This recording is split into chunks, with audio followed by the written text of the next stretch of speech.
It started with a suitcase found floating near the Chesapeake Bay in Virginia. Inside was a man's leg, cut clean at the thigh, wrapped in plastic, stuffed tightly into the luggage. Days later, two more suitcases surfaced. One held a torso, the other a head and arms. The remains belonged to a man named William Bill McGuire, a Navy veteran, father of two, and husband of Melanie McGuire. At the time, Melanie was a 31-year-old nurse, well-educated, well-spoken, a mother, and the last person anyone expected to be accused of murder. But as police peeled back the layers of her life, they uncovered a story of love, lies, betrayal, and an unthinkable crime. This is the story of the woman the media would later call the suitcase killer. Melanie Slate was born in 1972 in Ridgewood, New Jersey. She was ambitious, smart, and deeply driven. After earning her nursing degree, she began working at a fertility clinic, helping couples who were desperate to become parents. Her colleagues described her as professional, composed, and deeply organized. She came across as a woman who had her life under control. Bill McGuire, born in 1964, was the opposite in many ways. A Navy veteran, Bill was warm, extroverted, and family-oriented. After his service, he found work in the tech department at the New Jersey Institute of Technology. He loved sports, was known for his big laugh, and was the kind of guy who made friends everywhere he went. Melanie and Bill met in the late 1990s through mutual friends. Despite their differences, there was chemistry, the kind that ignites quickly. They got married in 1999, and soon after, they started a family. By 2004, they had two young boys and had just closed on a new home in Warren County. From the outside, their lives seemed full of promise. But inside their home, things were beginning to fall apart. Friends and co-workers would later testify about frequent arguments, tension over finances, and subtle signs of emotional distance. Melanie, by then, was involved in an affair with a doctor from her clinic. Bill, unaware of how deep the cracks had become, seemed focused on building their future together. On April 28, 2004, just 2 days after closing on their new home, Melanie told police that she and Bill had a heated argument. She claimed he packed a bag, stormed out of their apartment in Woodbridge, and never came back. She said she thought he might have gone to Atlantic City to cool off. But as the days passed with no word from Bill, her story started to fray. A week later, a suitcase was found in the Chesapeake Bay. A few days after that, two more. Police in Virginia opened them and found human remains, each body part carefully wrapped in plastic, packed with towels, and sealed to prevent leaks. The killer had tried to be neat, controlled, deliberate. Dental records later confirmed what detectives feared. The body belonged to Bill McGuire. The discovery of the suitcases marked the start of a massive investigation. Detectives quickly turned their focus to Melanie, not just because she was the spouse, but because her behavior in the days following Bill's disappearance was unusual.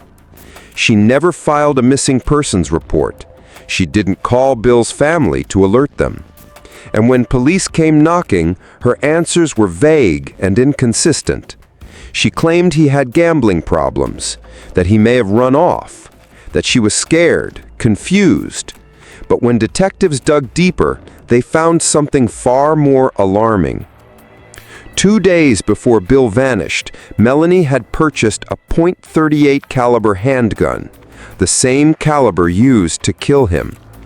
The gun was bought from a store in Pennsylvania. She had signed the paperwork herself. The clerk remembered her.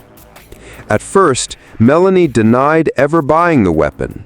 When confronted with the receipt and the surveillance footage, she changed her story, but couldn't explain why she needed a gun.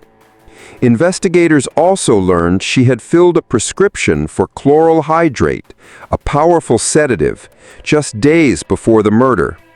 The prescription had been forged under another doctor's name. Melanie had access to the clinic's pad. No one had noticed the script was missing until it was too late. Then came the toll records. Melanie's Easy Pass showed she had driven south toward Delaware and Virginia around the time the suitcases were likely dumped.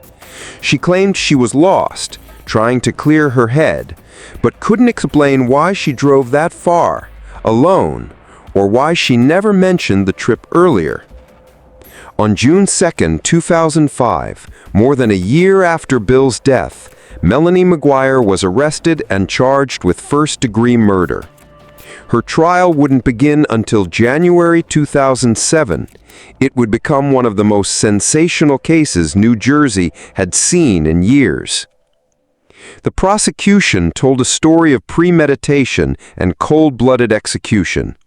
They said Melanie wanted out of her marriage but didn't want a messy divorce. She wanted custody of the kids. She wanted a new life with her lover. And she was methodical in how she made it happen. They showed the gun purchase, the forged sedative prescription, the toll records, and the damning suitcase evidence. Each point may have been circumstantial, but stacked together, it painted a chilling portrait. The defense argued that Melanie was being scapegoated, that she was a working mother, overwhelmed and traumatized by her husband's disappearance, that the evidence was all explainable, even if it looked bad. They claimed the prosecution had no murder weapon, no eyewitness, no confession, that the case relied on assumption, not proof. But it wasn't enough. After a 7-week trial and 4 days of deliberation, the jury returned a verdict. Melanie McGuire was found guilty of first-degree murder, desecration of human remains, perjury, and possession of a weapon for unlawful purposes. On July 19, 2007, she was sentenced to life in prison, with no chance of parole until she had served at least 66 plus 5 years. She would be 101 years old before becoming eligible, if she is still alive till then. Melanie maintains her innocence to this day. In 2020, she gave a televised interview from prison, claiming she had been wrongly convicted and crucial evidence had been ignored.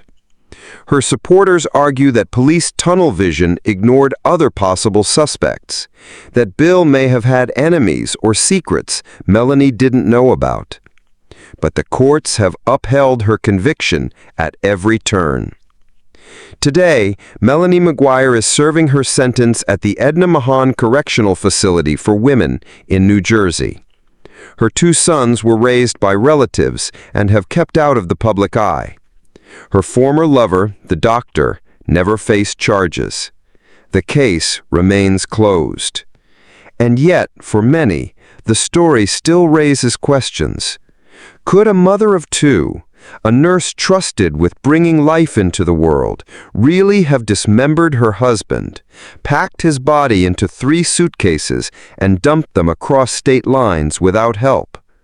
Or was she simply the most convenient suspect, a woman whose mistakes and infidelities made her an easy target?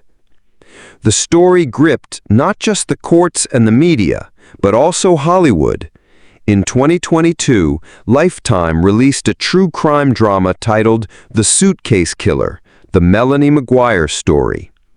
The film dramatized the events leading up to the murder, the investigation, and Melanie's trial. It sparked renewed interest in the case and reignited public debate over whether justice was truly served. Whatever the truth, one thing is certain. The image of those 3 suitcases drifting in dark water, and the quiet calm of the woman who claimed she had nothing to do with them, has haunted America ever since.